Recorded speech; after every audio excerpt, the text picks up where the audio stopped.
had some different thoughts about what I wanted to talk about this morning. So I didn't have a whole lot of time to think about it, but at least I was somewhat prepared. So there's different things I like to talk about, and I have one favorite, life at its crossroads. That's how God brings us these crossroads and the ways and mechanisms that He uses to help us come to decisions and conclusions when we're at those crossroads. And God is just unbelievably incredible, loving and powerful. One of them is about character, Christian character. And I think that's an important aspect that we need to portray as Christians. Respect of the unbeliever is another one. So regardless of what somebody believes, we still have to treat them with respect, because that's what God tells us. And then my favorite is fellowship. So I've been feeling a little bit lately like I don't have a fellowship. You know, that I'm kind of isolated here. I want to see more fellowship. Certainly want to get a mentor together, but it's beyond that. So I want to get more engaged with the community. I haven't been very much engaged. But anyway, so this one here is actually one of my favorites. It's entitled, "My Grace is Sufficient for You." This comes from 2 Corinthians 12:9. And I sat in a church one time and I heard a pastor talk about, it's okay to tell little white lies to help God, I mean, it's okay to say, well, yeah, God did this for me and He did that for me, but sometimes it's other issues, other things that are going on. And I think we got to give God credit for everything that happens, but in some sense or another. But I just feel like I learned from that lesson that day that God's grace is sufficient. We don't need to do anything to help God. We need to pray to God, we need to help others, but we don't need to help God. God's grace is sufficient. And that's what I want to talk about. So I'm going to stand as long as I can. I'm also somewhat hoarse, so if you can't hear me, speak up and I'll speak a little louder. So you heard about my testimony. Most of you have. I think not everybody has. So this is a spin on my testimony. So it's not all the same stuff, but I'll give it my best shot. So this is my testimony as a witness to the life of Christ in my life. Most of you know I suffer from a neurological disorder called polio, and life-threatening complications and after effects from post-polio syndrome that I've gone through twice. At times there is a very intense, tremendously agonizing pain, overwhelming suffering associated with that. So in this disorder, a lot of individual nerves die. They die off, and then the muscles atrophy. And that's a very, very painful process. And sometimes it's a very slow process. Sometimes the pain is totally out of control, insurmountable, and uncurable. There's no cure. There have been times in my past when I wanted to end the suffering through the ultimate termination of pain, death itself. I'm going to stop right there for just a second. The idea of terminating your life, a person's life, is a really disturbing concept to me. I have the belief, very, very strong belief, and understanding that God's timing is perfect, no matter what. Our timing is not. And I want it to be said in my obituary when I pass away that I didn't die from prolonged illness. I died because God decided it was time. So my time is not my time until God decides it is.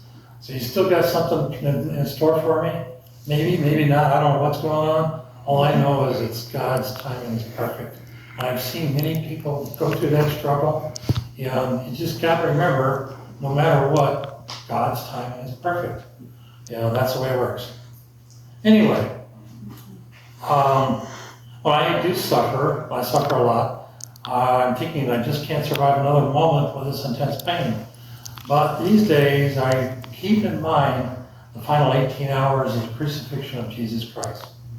The final 18 hours was incredibly significant. So when I hurt the most, I recall that I surely feel only a small amount of pain and suffering that Jesus went through for us. And I know that I am anything but in a loving mood when I'm hurting. Diane can attest to that. So when I look up at Jesus and think about him and what he went through us, that helps me get through those times. I remember what he did. He did it all, not because he had to, but because he wanted to. And he did that for us. Not only did Jesus suffer tremendous physical pain, but he also suffered tremendous abuse, both physically and verbally, from everyone around him those final 18 hours. He was savagely beaten. He was humiliated to the absolute extreme. We did this to him, and we did it intentionally. Humankind did that. That's the way I look at it. Yet he didn't say, enough is enough. He didn't say, you just aren't worth dying for. He didn't walk away from it. He didn't say, forget you. What he did say, bless them, for they know not what they do. I can never fully comprehend that and the magnitude of his undying love for us. But I do know Jesus is true. I do know without any doubt that I want a piece of whatever that spirit was that drove him to remain consistent in his love for us. I want that same spirit that he has to live in me. I want to be a part of whatever drove him to the love that he showed for us. Much like Jesus, I decided in everything I do, I want to be a part of the solution, not the problem. So I'll say that again. We need to be part of the solution, not the problem. And that's the practice that we need to practice every day. I don't want to be a part of the cross that we nailed him to. The very same cross that he hung in humiliation, agony, and where he died for our eternal salvation from an eternity, not just a season, not just a lifetime, but for eternity of pain and death. There can be nothing greater nor more important to us than to realize the tremendous sacrifice that Jesus gave for us. Through God, Jesus gave us the choice. Through all of this, I've discovered that I think the real meaning of life. I understand why God allows these experiences in my life and the need for God's perfect timing. Can't say that enough. We all would be severely crippled if we were to go through life without obstacles. If you knew somebody that didn't have any obstacles in your life, I would say that's probably the most crippled person there is, because they don't understand life. They don't get it. So we all have our own obstacles and handicaps. That's just who we are. That's the gospel according to Diane. That's who we are. So through God, these obstacles allow us to grow in character and to be much stronger. In difficult times, this is important. We need to run to God and not away from God. So God is the answer. Having a thorn in my side has been a blessing. And it's indeed been a moment-by-moment reminder of to me, of who God is and what God does for us. So God's given me a somewhat unique perspective on life, the ability to relate to others who are coping with the quality of life and survival battles every day. God has given me this perspective to understand and communicate his good news of hope, peace, and love to those that are struggling with everything just to get through the day. These days, my prayers are not for physical healing. For me, physical healing is not the right thing to pray for me. So that's in 2 Corinthians 12, 9 and 10. My grace is sufficient for you. My power is made perfect in weakness. When I am weak, then I am strong. So this is my prayer, and this is my verses that I think about when I think about prayers for healing. So that doesn't mean we don't pray for healing. That just means that, well, we learn from God that the soul is stronger than the body and will far outlive the body. So the body is here for a time, for a season. Our soul is here forever.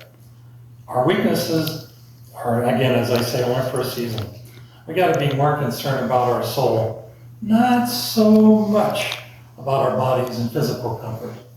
I think the soul comes number one. Pray for people's souls. We should consider praying first for our souls and for forgiveness and for God's brand of peace.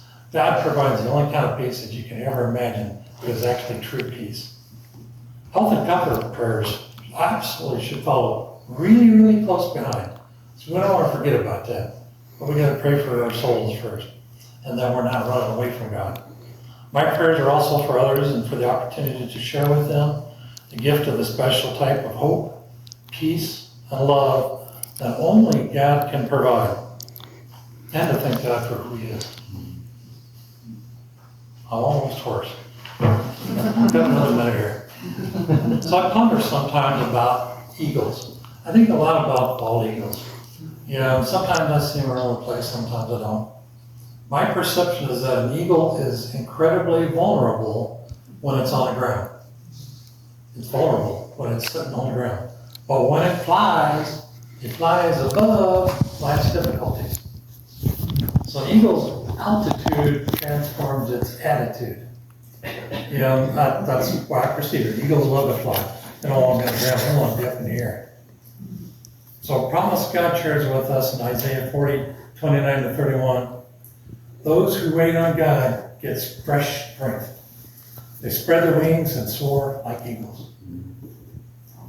I know firsthand that my faith in God lifts me up above the pain and suffering. That pain and suffering is just not the same when I have the sense of peace and hope that God provides. Just doesn't matter. As long as God's there, He's a part of things, I'm good with that. Through the strength and power of Jesus' great love and His sacrifices for us, we can all live above all of life's conflicts and tragedies. We can live above the muck and the mire of this world. And that's what I look at. So there's one thing that I don't like hearing. Sometimes I hear this from people, so they say that they're a product of their environment. And I don't believe that for a second. We are, in fact, a product of our expectations and God's great love for us. So our life is going to be what we expect it to be.